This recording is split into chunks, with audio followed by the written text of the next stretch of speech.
Session of KCC tutorials. तो बच्चों आज हम 6th स्टैंडर्ड का हिस्ट्री का 4th लेसन वैदिक सिविलाइजेशन का 4th पार्ट सीखने जा रहे हैं। तो आज ये पार्ट हम 4.4 से स्टार्ट करेंगे। देख लो, इसके ऊपर वाले पार्ट अगर आपने नहीं देखे होंगे तो पार्ट 1, पार्ट 2, पार्ट 3 आप हमारे चैनल पर सर्च करके देख सकते हो।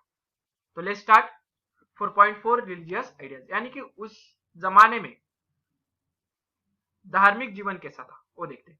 इन the religious ideas of the Vedic period, forces of nature such as sun, wind, rain, lightning, storms and rivers were given form of the deities.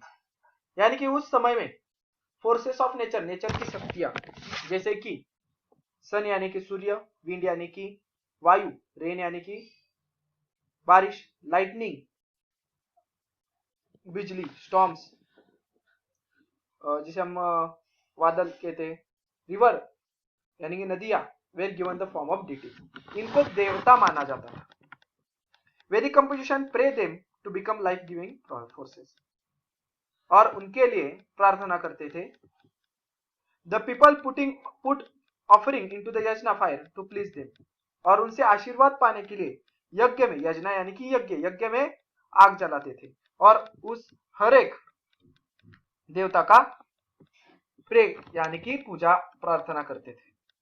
This offering were called as havi, हवी यानी कि इस offering को, जो ये शक्तियां, natural शक्तियों को हम आशीर्वाद पाने के लिए जो यज्ञ में ऑफरिंग करते हैं उसे बोलते हैं हवी। इस हवी से शब्द आ गया है हवन, होम हवन। आगे समझ में, हम अग्नि में तूप देते हैं, कुछ लोग घी डालते हैं, कुछ लकड़ियां वगैरह। तो ये क्या है? हवन, यानी कि उसको ऑफरिंग करना है कि आप हम पर प्रसन्न हो। यज्ञ is the act of offering हवी इनटू द फायर। यज्ञ क्या है? आग में आप उसे ऑफरिंग दो कुछ। तो पहले के जमाने में आप ऐसे कथाओं में भी देखा होगा कि कुछ लोग अपना रक्त का भी अभिषेक देते थे अग्नि में। Initially the yajna rites were simple. पहले तो यज्ञ का जो प्रोसीजर था वो बहुत ही सिंपल था। Later on the rules of yajna became harder and harder, the importance of priest went on increasing. मगर जैसे पीरियड बीतता गया, आगे आगे समझ जाता था, वैसे यज्ञ की प्रोसीजर थी वो बहुत हार्डर एंड हार्डर, कठिन हो गई कि ऐसे ही तरीके से यज्ञ करना है, वैसे ही तरीके से यज्ञ करना है वैसा। और प्रीस्ट यानी कि पुरोहित, ब्राह्मणों का महत्व इस काल में बहुत ही बढ़ गया। ये यज्ञ का फोटो दिया है आपको नीचे। Then people in the Vedic period had thought about how natural phenomena occur. Summer is followed by rainy season and rainy season by the winter. उस समय के लोग विचार करते थे कि कैसे नेचर का सर्कल, जो नैसर्गिक चक्र है, कैसे काम करता है कि समर के बाद रेनी सीजन आएगा, रेनी सीजन के बाद विंटर सीजन आएगा। This is a regular cycle of nature, irregular cycle. The cycle in nature and the life cycle that move with the were termed by the Vedic period as Rita. और जिसे हम आज के ऋतु बोलते हैं, उसे उस जमाने में क्या बोलते थे? ऋता। इस साइकिल को हम कहते हैं ऋता। जो साइकिल है समर के बाद रेनी, रेनी के बाद विंटर, विंटर के अगेन साइकिल है स्टार्ट होगा summer rainy winter, summer rainy winter. The life of living being is the part of the cycle in nature. और जो लाइफ थी, जीवन था, इस सब ऋतुओं पे डिपेंड था। Disturbance in the cycle of nature leads to calamities. और इन्हें भी पता था कि अगर हमने नैसर्गिक चक्र, नेचुरल साइकिल को डिस्टर्ब कर दिया तो हमारे ऊपर बहुत सारी कैलेमिटीज यानी कि बाधाएं आएंगी।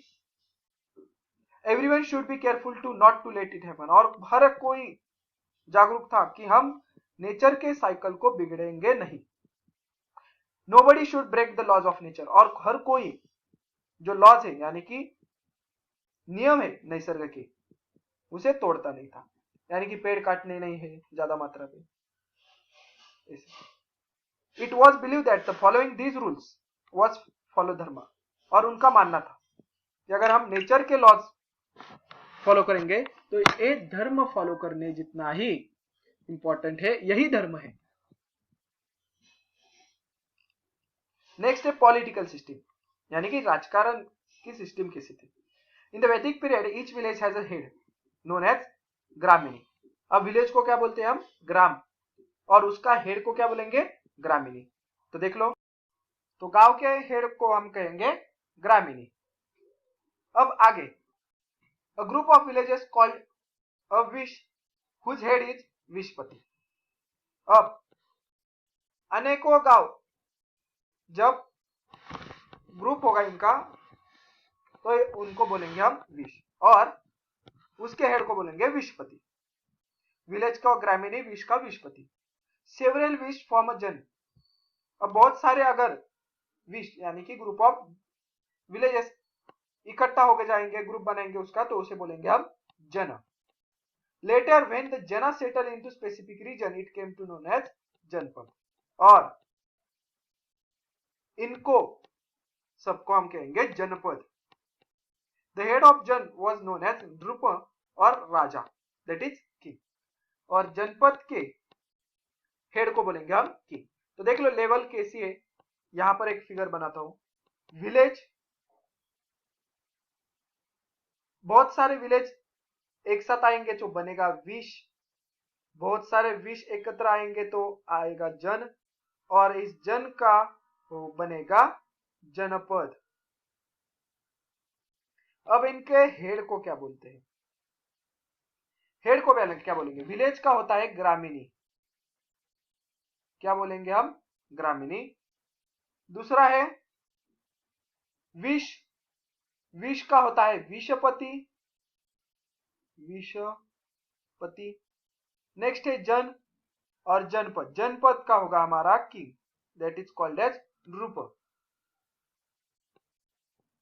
ए आपको सिस्टम यहां पर तक दी है, तो लिख के ले लो ये पूरा। अब आगे देख लो क्या। The main duties of king were to protect the people, collect taxes and run the administration efficiently.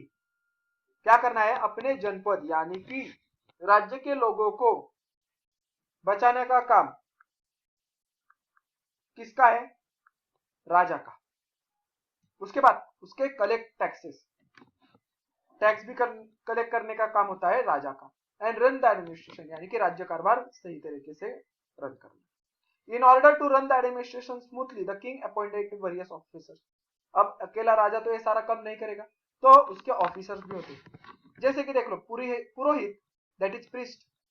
पुरोहित जो कि राज्य में जितने सारे वैदिक कार्य होंगे उसमें उसकी मदद कर, राजा की मदद करेगा। And the senapati of the army were officer of the special importance.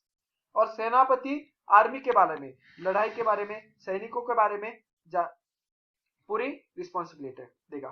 तो इन दोनों को राज्य में बहुत ही बड़ा इंपॉर्टेंस था। कौन? पुरोहित और सेनापति।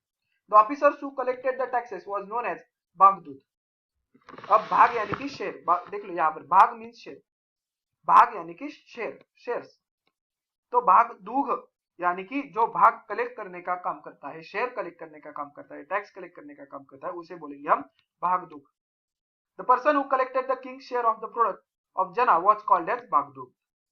जो पर्सन जन यानी कि उसके राज्य का पूरा टैक्स कलेक्ट करेगा उसे बोलेंगे हम भागदूग। There were 4 institution who guided the king. 4 ऐसी संस्थाएं थी जो गाइड करती थी राजा को अपने काम में मदद करना। सभा, पहली सभा थी, उसके नीचे समिति, उसके नीचे विधात और जना। तो देख लो आगे, the people of the state participated in their working. Women to participate in the working of sabha and vidhata. सभा और विधात में जो राज्य के लोग थे और उसमें महिला भी शामिल हो सकती थी, सभा और विधात में। द सभा consist of senior citizen of the state. राज्य के जो सीनियर सिटीजन है, बड़े लोग, वो सभा में भाग लेते थे। वेयर समिति was the general body of the people. और समिति एक जनरल बॉडी थी जिसमें हर एक हिस्से के कॉमन पीपल सहभागी हो सकते थे। Later on the Vedic thought smriti and Puranas were compose. अब वैदिक लिटरेचर के बाद स्मृति बनाई गई, पुराणास बनाने गए। अब पुराणास में देख लो क्या होता है, गरुड़ पुराण होता है, अग्नि पुराण होता है, विष्णु पुराण होता है, अलग अलग पुराणास है। ऐसे 18 पुराण है हमारे लिटरेचर में। कितने? 18। After a period of time, the religious stream based on the Vedas, Smriti, Puranas and local tradition came to be known as Hinduism. और हिंदुइज्म कहाँ से आया? तो देख लो, यह टाइम बीतता गया, एक रिलीजन बना, किसके ऊपर? वेदों, स्मृतियों पे, पुराणास के मदद से और लोकल ट्रेडिशंस, इन सभी से मिला के एक रिलीजन तैयार हुआ, उसे जब हम बोलते हैं हिंदुइज्म यानी कि हिंदू धर्म। Along with the Vedic stream, there were other religions trends which look a different position with the Vedic one. अब वैदिक लिटरेचर में वैदिक स्ट्रीम यहाँ पर चल रही थी, उसी कालखंड में, उसी टाइम में दूसरे रिलीजन्स भी अपनी बुनियाद खड़ी करते जा रहे थे। रिगार्डिंग यजना राइट्स, यज्ञ कैसे करेंगे, एंड वर्ण सिस्टम उनमें भी होती थी। We will learn more about them in the next chapter. अब हिंदुइज्म और अलग जो रिलीजन है इनके बारे में हम अगले चैप्टर में पढ़ेंगे। तो यहाँ पर ये हमारा चैप्टर खत्म होता है। अगर ये वीडियो आपको अच्छी लगी होगी तो please like, share and comment on this video. अगर आपने अब तक हमारे चैनल को सब्सक्राइब नहीं किया होगा तो subscribe our channel. KCC online tuition का अगर आप हिस्सा बनना चाहते हो, हमारी ट्यूशन ज्वाइन करना चाहते हो, तो डिस्प्ले में दिए गए नंबर पर कॉल कर अधिक जानकारी ले सकते हो। Thank you for watching, good bye.